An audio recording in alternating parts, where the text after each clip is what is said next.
मुझे अपना के मुझे फिर से पराया क्यों कर दिया माँ?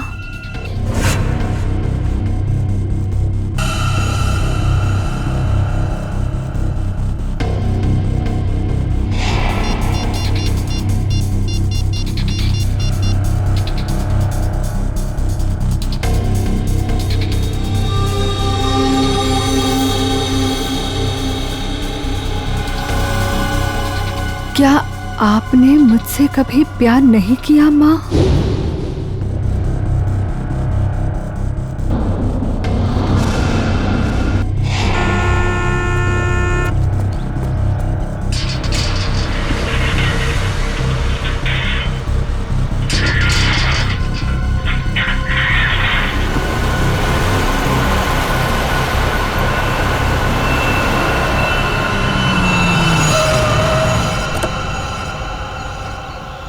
नमस्ते मैडम जी।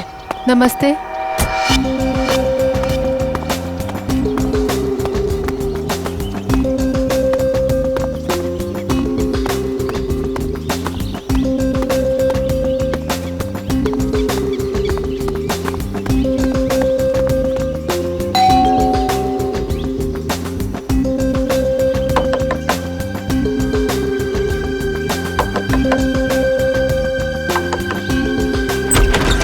अरे ये दरवाजा कैसे खुला है? विनीता, विनीता, विनीता, कहाँ हो तुम? सो रही हो क्या?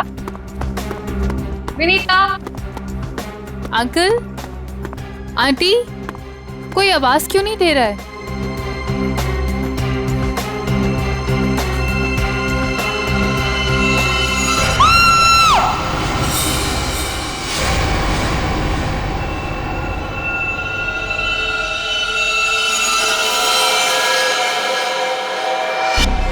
काफी खून बहा है सिर से। लगता है किसी भारी चीज से मारा गया है। सर बाथरूम में ये लोहे का रॉड मिला है सर, इस पे ताजे खून के धब्बे हैं। हो सकता है इन दोनों को मारने के लिए इस रॉड का इस्तेमाल किया गया है। उंगलियों के निशान मिल सकते हैं इस पे। संभाल के रख दो।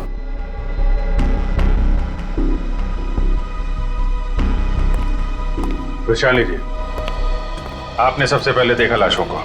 मैंने और मेरी फ्रेंड विनीता ने टेनिस खेलने का प्लान बनाया था। जब मैं यहाँ आई तो विनीता मुझे नहीं मिली और अंकल आंटी की लाश के आसपास किसी को देखा था? यहाँ पे कोई नहीं था। और बाहर का दरवाजा खुला हुआ था? जी, पर मुझे विनीता की फिक्र हो रही है क्योंकि उसका फोन सुबह से बंद आ रहा है। विनीता का कोई फोटो है आपके पास? फोटो तो ये रही। वंश सर, ये फोटो सब चेक ना किया और पुलिस स्टेशन में भेजो। इसकी जान को खतरा हो सकता है। सर। और आप हैं यहाँ के वॉचमैन। वॉचमैन का मतलब समझते हो? घर का रखवाला। ये रखवाली की तुमने अपने मालिक और मालकिन की? कैसे कहूँ साहब, अब तो ये बोझ पूरी जिंदगी मेरी आत्मा पर रहने वाला। तुम्हारे रहते हुए खूनी अंदर आया तो आया कैसे? ये बात तो मेरे लिए भी पहेली बनी हुई है। ऐसी पहेली सुलझाना सीआईडी को अच्छी तरीके से आता है। प्लीज साहब, मेरे बाबूजी से इस तरह बात मत कीजिए। ये दिल के मरीज है और अगर इन्हें कुछ हो गया तो मेरा क्या होगा? चुप कर, माफ करना साहब, मेरा बेटा है, मुझसे बहुत प्यार करता है। चल जा, बाहर जाके बैठ। कल रात विनीता घर पे थी? हाँ साहब, वो घर पे ही थी, मगर रात को देर से आई थी। 2 बजे घर पे आई थी वो। और वैशाली जी, आप कितने बजे आए? सुबह 8 बजे। मतलब विनीता यहाँ से रात 2 बजे से सुबह 8 बजे के बीच में गई है? नहीं गई साहब। नहीं गई है तो घर पे कहाँ है? तुम ड्यूटी पे कितने बजे सो रहे थे ये बताओ। नहीं साहब, हम बिल्कुल नहीं सोए। सोने की बात तो दूर, हमने सेकंड की झपकी भी नहीं ली। तो क्या वो खूनी आसमान से उड़ के इस घर में आया? हाँ? वैशाली, एक बात बता, विनीता के परिवार वालों की किसी से कोई दुश्मनी थी? मुझे इस बारे में कुछ नहीं पता। अच्छा, विनीता के बारे में आप हमें और क्या बता सकती हैं? विनीता मुझसे अपने सारे सुख दुख बांटती थी, बस उसे अपने अनाथ होने की हीन भावना महसूस होती रहती थी। एक मिनट, आपने कहा कि विनीता अनाथ है? अंकल आंटी ने उसे गोद ले रखा था। अच्छा, विनीता का सुरेश जी और उनकी पत्नी के साथ कैसा संबंध था? बहुत अच्छा था, जैसे कि उसके सगे माँ बाप हो।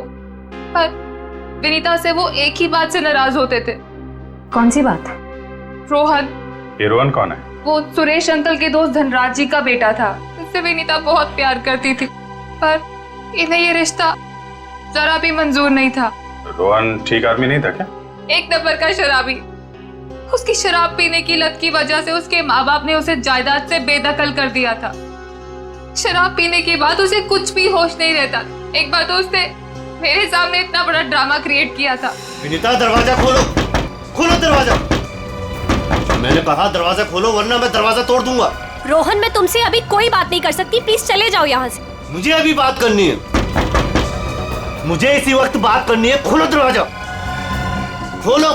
साहब बिटिया ने मना किया ना, वो आपसे नहीं मिलना चाहती है, आप जाइए यहाँ से। विनीता, ये क्या कर रही हो? दरवाजा मत खोलो। मुझसे इस तरह से बात करने वाला चला। हाँ विनीता, तो तुम्हारे पापा एकदम सही कह रहे हैं। अभी वो होश में नहीं है, दरवाजा मत खोलना। और अच्छे से समझा दे कि दोबारा मुझसे पंगा ना ले। हट विनीता। ये क्या ड्रामा लगा रखा है रोहन? चलो अभी चलो यहाँ से। अरे और माफी मांगो इनसे। सॉरी सॉरी वॉचमैन अंकल, मुझसे गलती हो गई। ये मेरी बदतमीजी की कीमत। दारू पी के तुम कुछ भी करते हो ना, कुछ भी बकते हो। चलो यहाँ से, चलो रोहन। हो सकता है इस रोहन ने शराब के नशे में आके सुरेश जी और उनकी पत्नी का खून कर दिया, और फिर विनीता को अपने साथ लेकर चला गया। इस रोहन का नंबर है आपके पास? हाँ, नंबर तो है मेरे पास। 198234-561।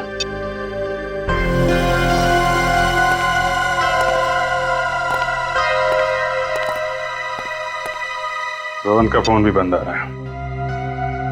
सर, अब एक बात समझ में नहीं आ रही है। अगर वो खूनी मेन गेट से अंदर नहीं आया तो फिर कहाँ से आया? घर को चेक करते हैं।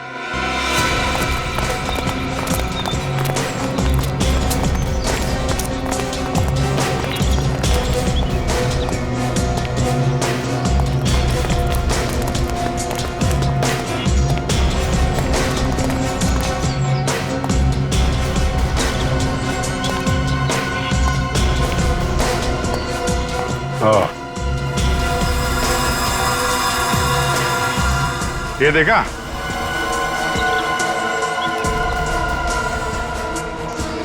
लगता है खूनी यहां से अंदर आया और फिर यहीं से बाहर भाग गया। सर खूनी यहाँ से आ जा सकता है, लेकिन खूनी विनीता को यहाँ से कैसे लेके जा सकता है? हाँ सर, अगर विनीता के साथ उसने जोर जबरदस्ती की होगी तो विनीता चीखती चिल्लाती शोर मचाती। हो सकता है विनीता को बेहोश कर दिया। इसके पहले उसे कुछ हो, हमें उसे ढूंढना होगा और इस रोहन से भी मिलना पड़ेगा।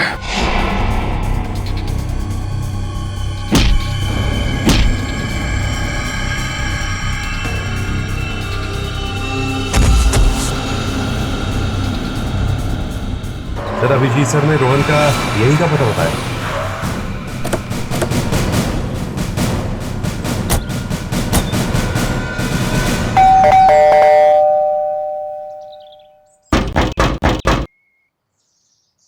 सर, ये रोहन वाकई में अंदर नहीं है या फिर जानबूझ के दरवाजा नहीं खोल रहा है? अभी पता चल जाएगा।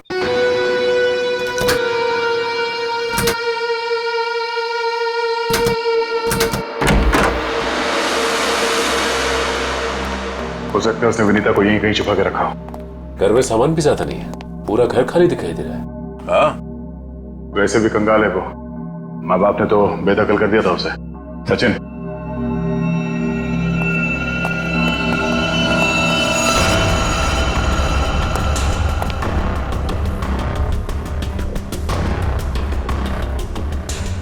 सर, यहाँ तो कोई भी नहीं है, ना ही विनीता और ना ही रोहन। हो सकता है उसने अपना ठिकाना बदल दिया। काम करो, घर की तलाशी लो, कोई ना कोई सुराग जरूर मिलेगा।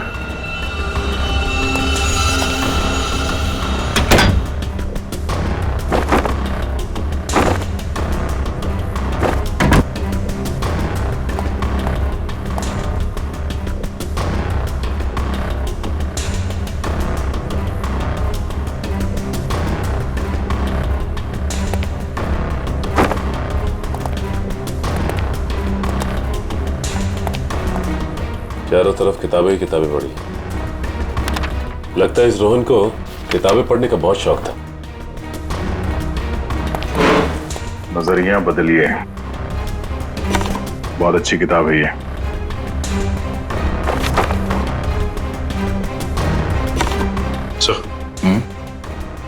ये देखिए, इस डस्टबिन में ये दस्ताने पड़े थे। लगता है किसी ने अभी भी जलाया। मतलब इन दस्तानों का इस केस से कुछ लेना देना है।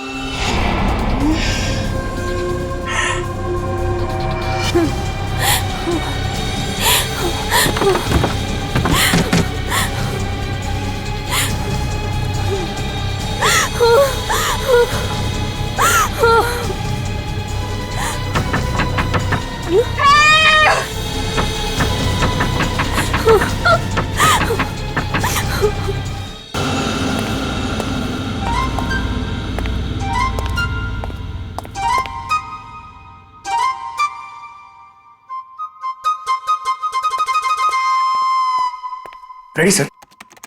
मेरे इतने बड़े शरीर के इत्तू से दिमाग में ना एक बात नहीं घुस रही है। कौन सी बात? ये रोहन का मेन मकसद था विनीता से शादी करना, करेक्ट? करेक्ट। फिर इसने अपने सास ससुर की जान क्यों ली?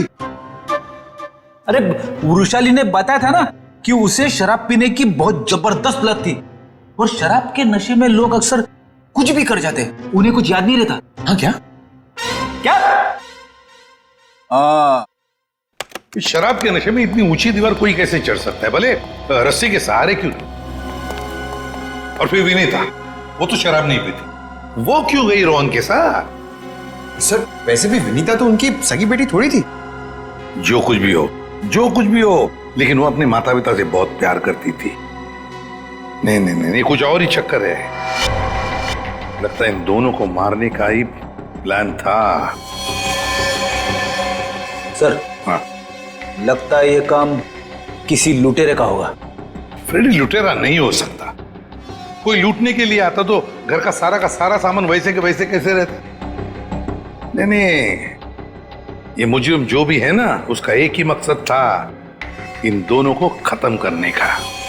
सर, हाँ, एक बहुत ही हैरान कर देने वाली बात पता चली है। क्या? सर, विनीता ने 1 हफ्ते पहले फायर ब्रिगेड में फोन किया था, और ये रही उस फोन कॉल की audio clip. Hello fire brigade, मेरे घर में आग लगी है, प्लीज जल्दी किसी को भेज दीजिए। मेरा एड्रेस है 603 हर्ष विहार, शांति नगर। लेकिन सर, जब फायर ब्रिगेड वाले उनके घर पहुंचे तो विनीता की मम्मी माला जी ने उन्हें ये कहकर वापस भेज दिया कि वहां कोई आग वाग नहीं लगी है। हाँ, उसके घर में तो कोई आग लगने का निशान भी नहीं मिला। अरे झूठ क्यों कहा उसने? यही बात तो समझ में नहीं आ रही। फायर ब्रिगेड वाले ने खुद देखा था स्टोर रूम से धुआं निकलते हुए। उसने अंदर जाना भी चाहा, लेकिन माला जी ने उसे रोक दिया। माला जी ने फायर ब्रिगेड वाले को अंदर जाने से रोक दिया? क्यों? कुछ और ही चक्कर है।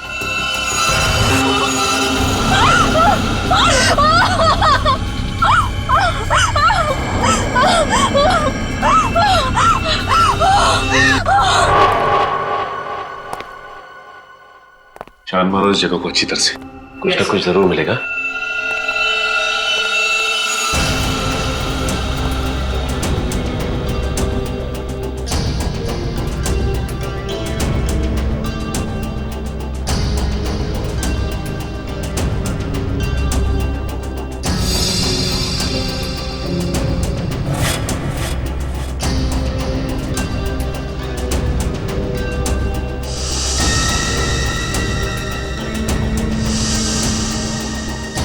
ये क्या हुआ सर?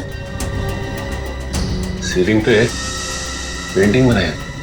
बड़ी ही अजीब बात है। देखते।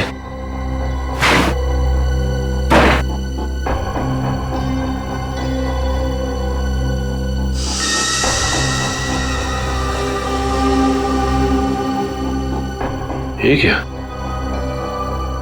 ये तो लगता है धुएं से बना हुआ निशान है, जलने की वजह से। मतलब सर, फायर ब्रिगेड वाला सही कह रहा था, यहाँ पे आग तो जरूर लगी है। सर, इस पेंटिंग से जली हुई सीलिंग को अच्छी तरह छुपाने की कोशिश की है। लेकिन सवाल ये उठता है कि सुरेश की पत्नी ने झूठ क्यों बोला फायर ब्रिगेड से? आखिर यहाँ पे ऐसी कौन सी आग लगी थी? सीलिंग का सिर्फ यही वाला हिस्सा जला।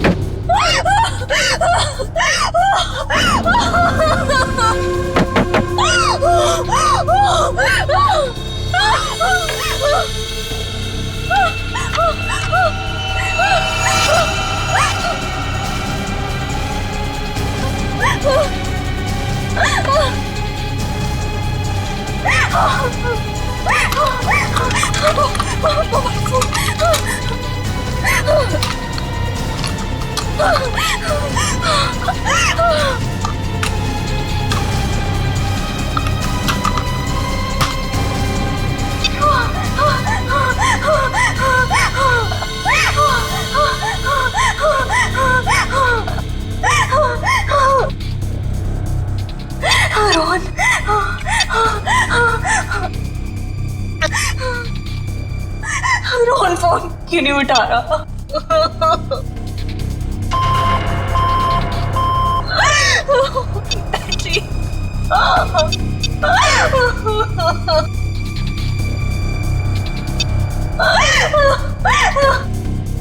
वैशाली पे फोन नहीं उठा रही। बैटरी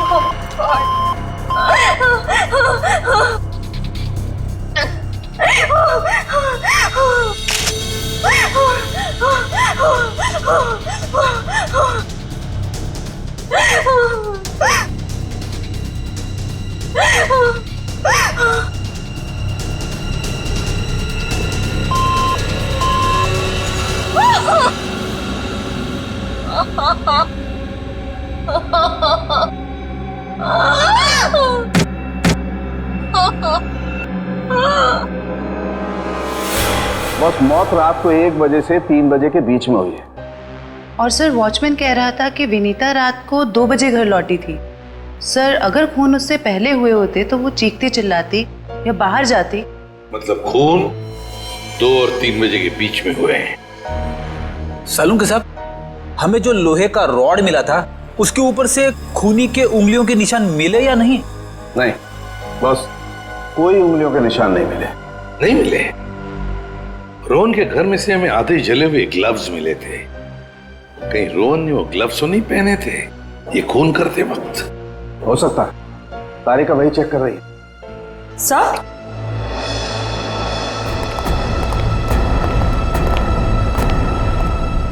सर ये खास किस्म का सॉल्यूशन है, इकोडेल्पाइट नाम। अगर मैं इस सॉल्यूशन को इन दस्तानों पर डालूं तो इन दस्तानों पर जो कुछ भी लगा हुआ होगा वो अलग हो जाएगा। अरे वाह, फॉरेंसिक टेक्नोलॉजी कहां से कहां पहुंच गई है।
अरे इन पे तो खून लगा है, देखते हैं किसका है।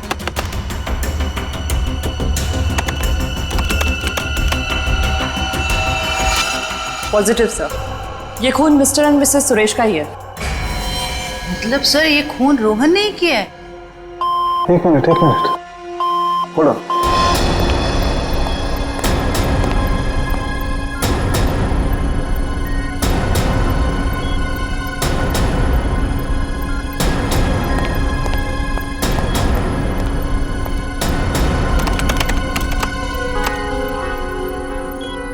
बस वो देखो, दस्तानों पर ये जो दिखाई दे रहे हैं ये रस्सी के रेशे। सर कहीं ये वही रस्सी तो नहीं जो हमें विनीता के घर के बाहर मिली थी? ये डॉक्टर साहब का कंप्यूटर कैसा है? टी टी टी टी करते रहता है। बस दस्तानों पर रस्सी के रेशे के अलावा कुछ और भी है। क्या? थोड़ा वक्त दो, पता लगाता हूं।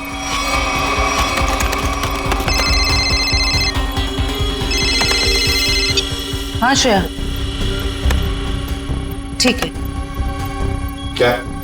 सर विनीता का फोन थोड़ी देर के लिए ऑन हुआ था, उसके घर के बिल्कुल करीब। और सर उसने सोशल नेटवर्किंग साइट पे अपनी दोस्त को एक SOS मैसेज भी भेजा है। श्रेया मुझे लिंक अभी भेज रही है सर, ये देखिए सर। मैं घुटन से मर रही हूं, प्लीज मुझे बचाओ। Vinita, my God.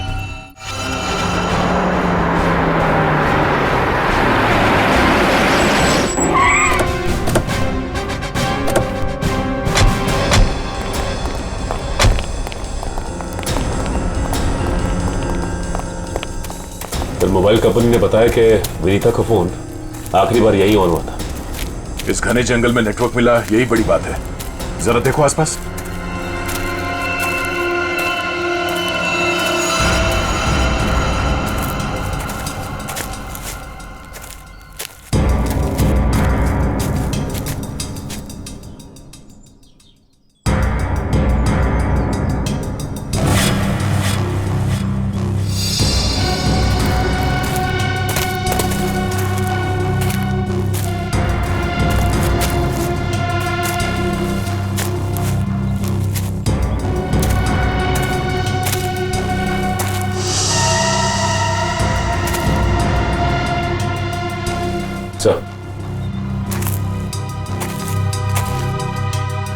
सामने एक झोपड़ी दिखाई दे रही है।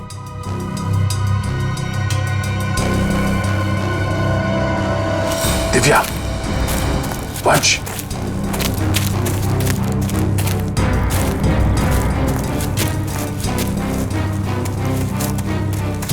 चौकन्ने रहना।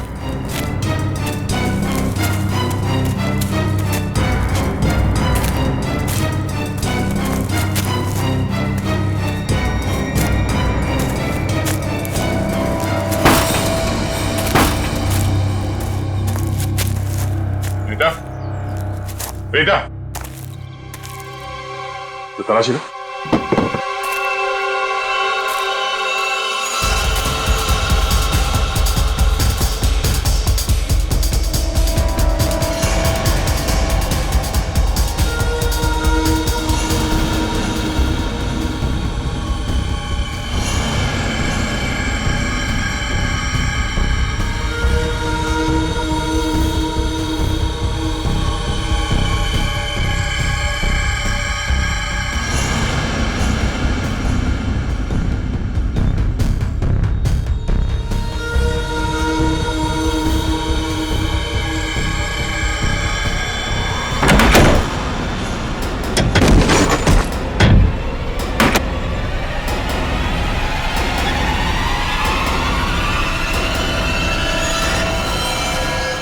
तो ये तो रोहन है।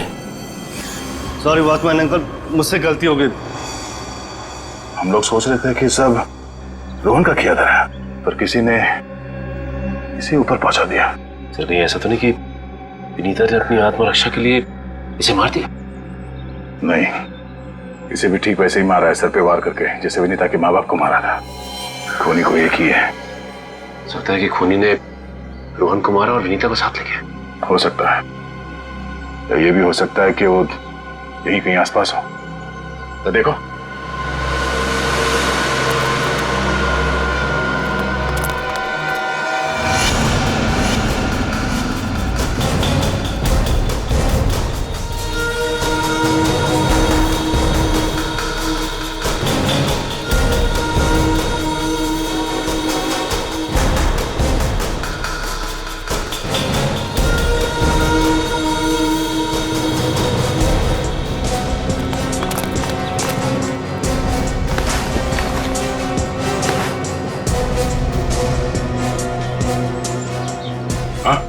पास भी कुछ नहीं मिला। तो कुछ नहीं मिला। सर ये देखिए, फावड़ा और कुदाल।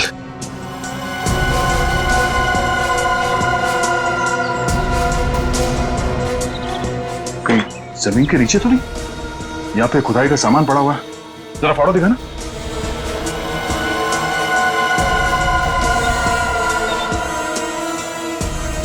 इस फावड़े पे गीली मिट्टी लगी हुई और ये पत्ता। अब विनीता को यहाँ जमीन के नीचे रखा गया है, जंगल के किसी ऐसे हिस्से में जहां पे ये पत्ते मिलते हो। ढूंढो, जरा देखो आसपास।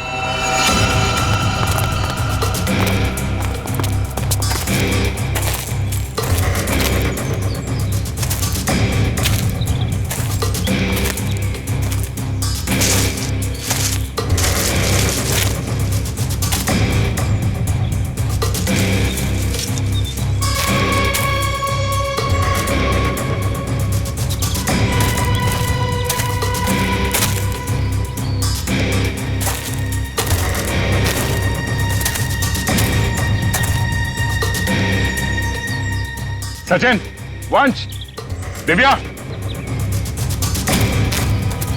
ये देखो, लगता है हाल फिलहाल में यहाँ खुदाई हुई है। वंश, खुदाई का औजार लिया जल्दी। सर।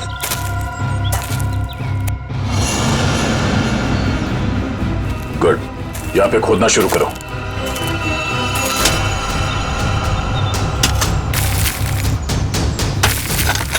एक मिनट हट जाओ।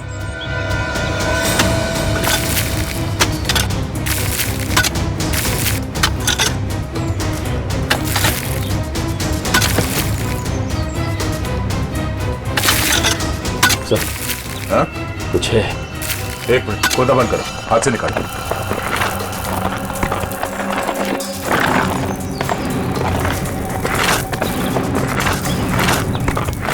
तो इसका अंदर तो नहीं?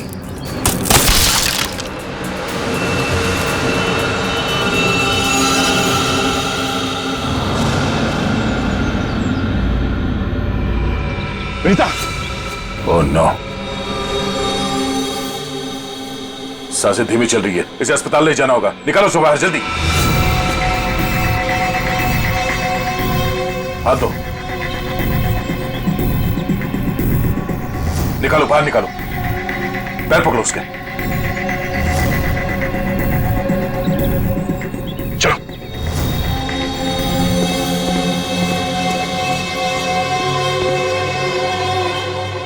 इतना समय बीत गया है, पता नहीं किस हाल में होगी विनीता। हम तो वक्त रहते उसे यहाँ ले आए, उम्मीद तो यही है कि वो ठीक हो जाएगी। ठीक भी हो जाएगी तो भी रोहन की मौत और उसके माँ बाप की मौत का सदमा पता नहीं बर्दाश्त कर पाएगी कि नहीं।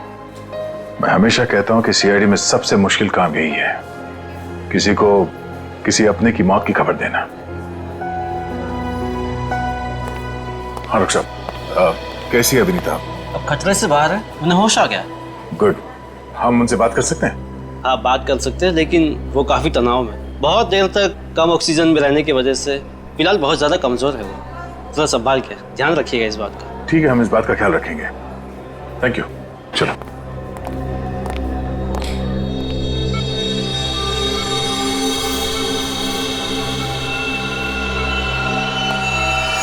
अरे नहीं नहीं नहीं, लेटे रहो, आराम करो। Thank you sir. डॉक्टर ने बताया कि आप लोगों ने मेरी जान बचाई।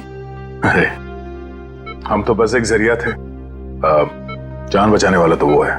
ये ऊपर वाले की भी मुझे समझ नहीं आती। जब उसने मेरी जान बचाई तो मेरे मम्मी पापा की जान भी बचा लेते। तो तुम्हें अपने माता पिता के मर्डर के बारे में पता है? हाँ जी सर, जिस वक्त ये सब हुआ मैं नीचे हॉल में रोहन से फोन पे बात कर रही थी, तभी मैंने कुछ आवाजें सुनी। फिर क्या हुआ? और जैसे ही मैं दौड़ के ऊपर गई तो किसी ने मुझे क्लोरोफॉर्म सुंघा दिया, लेकिन मैं पूरी तरह से बेहोश नहीं हुई थी। और किसी ने मेरी आंखों के सामने मेरे मम्मी पापा का खून कर दिया। सर, जिस किसी ने भी मुझे दोबारा अनाथ किया है, आप प्लीज उसे छोड़िएगा मत। उसे फांसी होनी चाहिए, फांसी। बिल्कुल, तुम्हारे माता पिता और रोहन के खूनी को हम क्या रोहन का भी खून हो गया? अब मैं किसके सहारे जीऊंगी? प्लीज सर, संभालिए अपने आप को, प्लीज। अच्छा ये बताइए कि आपको कब पता लगा कि आप उस बॉक्स के अंदर बंद हैं? जब मेरी आंखें खुली तो मैं एक घुटन भरे बक्से में थी। मुझे नहीं पता था कि किसी ने मुझे जिंदा दफन कर दिया। अच्छा विनीता, उनमें से किसी का चेहरा देखा था तुमने? नहीं सर। ठीक है। आरोप साहब, दया, वो जो रस्सी है, उस रस्सी पर मुझे भेड़ का बाल मिला है। उस रस्सी पे भेड़ का बाल मिला? हाँ दया, भेड़ का बाल। और भेड़ भी ऐसी वैसी नहीं, हिमालय पर रहने वाली भेड़। ओह, मतलब वो रस्सी किसी ऐसे आदमी का है जो हिमालय पर्वत के आसपास जाके आया है या फिर वहीं का रहने वाला है? बिल्कुल बिल्कुल। ठीक है डॉक्टर साहब, मैं आपसे बाद में बात करता हूँ। ओके। अच्छा हाँ दया, विनीता कैसी है? ठीक है, होश आ गया उसे। गुड गुड, चलो ठीक है फिर, बाय। Okay sir. विनीता, ये बताओ कि तुम्हारे आसपास में कोई ऐसा आदमी है जो हाल ही में हिमालय जाके आया था क्या, या फिर वहीं का रहने वाला हो जो यहाँ पे आया हो? सिर्फ हिमालय पे नहीं, नेपाल भी गए थे मम्मी पापा। अच्छा, कब की बात है? 1 महीने पहले की। वो खुद से वहां गए थे या ये ट्रैवल एजेंट के जरिए टूर पैकेज में? टूर बुक करवाया था सर। इससे उनके पैसे भी बच जाते थे और उनके नए दोस्त भी बन जाते थे। लेकिन उन्हें नहीं पता था कि ये टूर उनकी जिंदगी का आखिरी टूर होगा। संभालो अपने आप को। विनीता, हमें उस ट्रैवल एजेंट का नंबर चाहिए। सर, विनीता के माता पिता के साथ जितने भी लोग नेपाल गए थे उन सभी से पूछताछ कर लिए। तो क्या पता चला? सर, नेपाल में एक अनाथ आश्रम है। सुरेश जी और माला जी जब भी नेपाल जाते थे वो इस अनाथ आश्रम में जरूर जाते थे। बाल गृह संस्था। विनीता को भी तो यहीं से गोद लिया था माला और सुरेश ने। जी सर। हाँ, देखते हैं जरा इनसे बात करके। हेलो, देखिए मैं एसीपी प्रद्युमन बोल रहा हूँ सीआईडी से, या मुंबई। अच्छा देखिए, मुझे माला और सुरेश के बारे में कुछ इंफॉर्मेशन चाहिए। हाँ हाँ, वो 1 महीने पहले आपके यहाँ आए थे ना? अच्छा अच्छा, तो प्लीज एक काम करेंगे आप, वो फोटोग्राफ्स हमारे सीआईडी के वेबसाइट पर मुझे भेज देंगे आप? Okay, thank you. क्या हुआ सर? किसकी तस्वीरें मंगवाई आपने? विनीता को गोद लेने से पहले सुरेश और माला ने इसी अनाथ आश्रम से 1 साल पहले एक लड़के को गोद लिया था, गोविंद नाम में। गोविंद, लगता है फोटोग्राफ्स आ गए।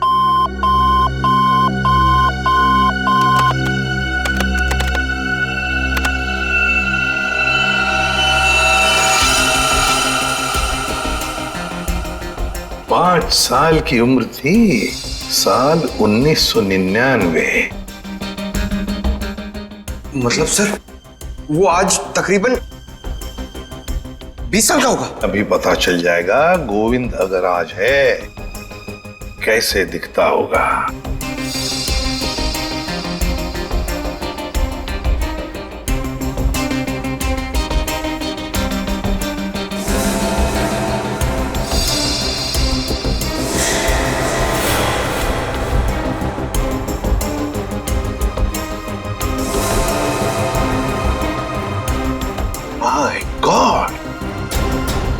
माय गॉड, ये गोविंद है।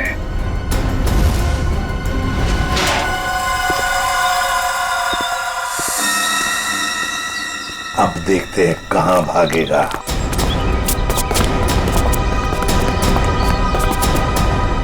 ये क्या सर, हमें देख के अंदर भाग गया है? जब गीदड़ की मौत आती है तो वो शहर की तरफ भागता है, मगर ये तो अंदर भाग गया। मगर सर, वो अंदर की तरफ क्यों भागा? वो तो पकड़ा जाएगा। ऐसे मुजरिम बाहर की तरफ भागते हैं, मगर ये अंदर भागे या बाहर, पकड़ा तो ये जाएगा ही। कहां गया ये? अभिजीत, दया सर, फैल जाओ, मैं सामने से घुसता हूं।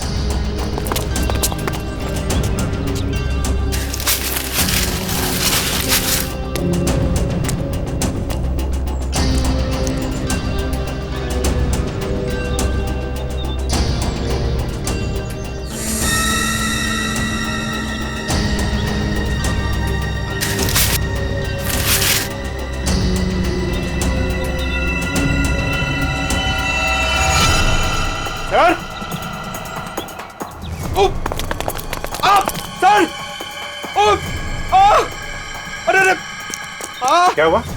सर खुजली हो रही है सर। अरे खुजली कहाँ से होने लगी तुम्हें? सर बहुत तेज खुजली हो रही है सर। ये झाड़ की वजह से। अभिजीत क्या हुआ इसे? सर ये प्लांट ये बहुत गड़बड़ है, इसकी वजह से इसको खुजली हो रही है। एक मिनट अरे जल्दी से हॉस्पिटल ले जाओ। कुछ नहीं होगा, आ जाओ आराम से संभाल के। तो जानबूझकर हमें यहाँ अंदर बुलवा लिया है, जाल रचा है उसने खुजली वाले पौधों का। संभल के रहना, यहीं कहीं छुपाई है।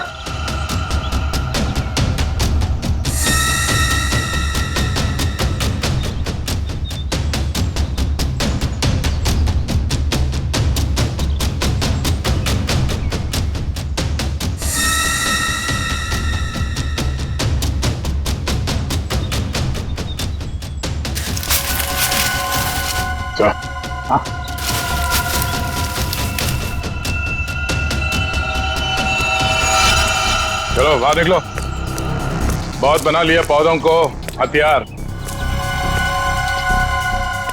अब विदाई का समय आ गया है तुम्हारा, ससुराल चलना है।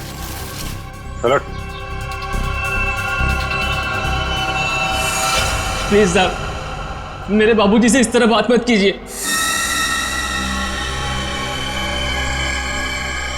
बहुत गड्ढे खोद लिए दूसरों के लिए, गिर गए ना उसी में। सर पानी मंगाइए सर, वरना मैं खुजली से मर जाऊंगा। पानी क्यों? खुजली का इलाज हम अपने साथ लेके चलते हैं। किसी औलाद के लिए अपने माँ बाप का खून करना इतना आसान नहीं होता सर, फिर चाहे वो माँ बाप सौतेले क्यों ना हो। गोद लिया था ना उन्होंने तुम्हें, फिर वॉचमैन को क्यों सौंप दिया? यही सच तो मैं भी जानना चाहता था सर, कि मुझे गोद लेने के 1 साल बाद मेरे माँ बाप को ऐसा क्या सूझा कि उन्हें लगा उन्हें एक लड़की को गोद लेना चाहिए, और मुझे फिर ऐसे ही सड़क पर छोड़ दिया और विनीता को गोद ले लिया। क्या तुम्हें सड़क पे छोड़ दिया? हाँ सर, ऐसा बर्ताव तो कोई अपने जानवर के साथ भी नहीं करता, जैसा उन लोगों ने मेरे साथ किया। वो तो भला हो मेरे बाबूजी का, जो उन्होंने मुझे रोता हुआ बस स्टॉप पर देखा और अपने साथ अपने घर ले गए, और तब मेरी अच्छी परवरिश की उन्होंने। सुरेश और माला ने पहचाना नहीं तुम्हें? नहीं सर, मैंने हाल फिलहाल में उनके घर जाना शुरू किया था। मेरे बाबूजी की उम्र हो गई थी, तो मुझे लगा मुझे नौकरी करनी चाहिए। क्या तुम्हारे बाबूजी जानते नहीं थे कि तुम उनके मालिक के बेटे हो? नहीं सर, जब मैं उन्हें मिला था तब वो वहां काम नहीं करते थे, और सर मैं इसे कोई इत्तेफाक नहीं कहूंगा, तो भगवान ने मेरे साथ इंसाफ की। तुम्हें किसने अधिकार दिया सजा देने का? सजा देने का हक सिर्फ अदालत को है। क्या तुम शुरू में ही पहचान गए थे उन दोनों को? ये बात तुम्हें मालूम कैसे पड़ी कि उन्होंने तुम्हारे साथ ऐसा किया था? नहीं पहचाना था सर। एक दिन मैं बगीचे में काम कर रहा था, तो माला मेम साहब ने मुझे घर के अंदर बुलाया था किसी काम से। विनोद! जी मेम साहब। जरा ऊपर आना, तो काम है। अभी आया। जी मेम साहब। विनोद, देखो ये पुरानी अलमारी है, इसे ठीक से स्टोर रूम में रख देना। हाँ जी मेम साहब। हाँ।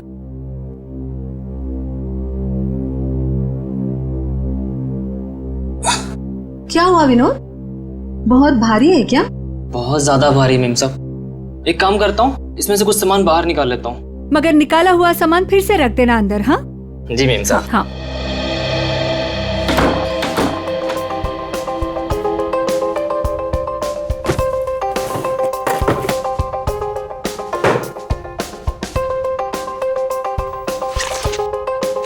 कितनी प्यारी प्यारी ड्राइंग्स हैं।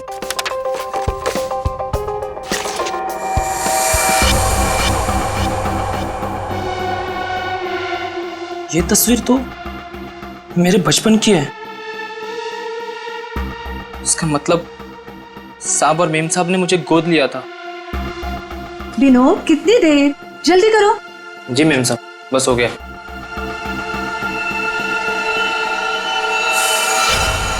और फिर तुम नेपाल गए सच्चाई का पता लगाने? हाँ सर, और जब मुझे सच का पता चल गया तो मैंने पूरे परिवार के नाक में दम करना शुरू कर दिया।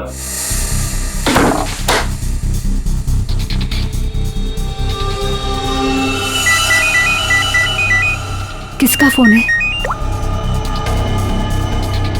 हेलो। हेलो, अरे जवाब क्यों नहीं दे रहे हो? हेलो, कौन है? ऐसा क्यों किया? कौन बोल रहा है? आपका बेटा। बेटा? क्या? बताइए, ऐसा क्यों किया? मुझे अपना बनाकर फिर से अनाथ क्यों कर दिया? देखो, ऐसी बातें फोन पर नहीं होती हैं। आमने सामने मिलो, फिर बैठ के बात करते हैं। बताइए कहाँ मिलना है? मेरे घर। ठीक है, पहुंच गया।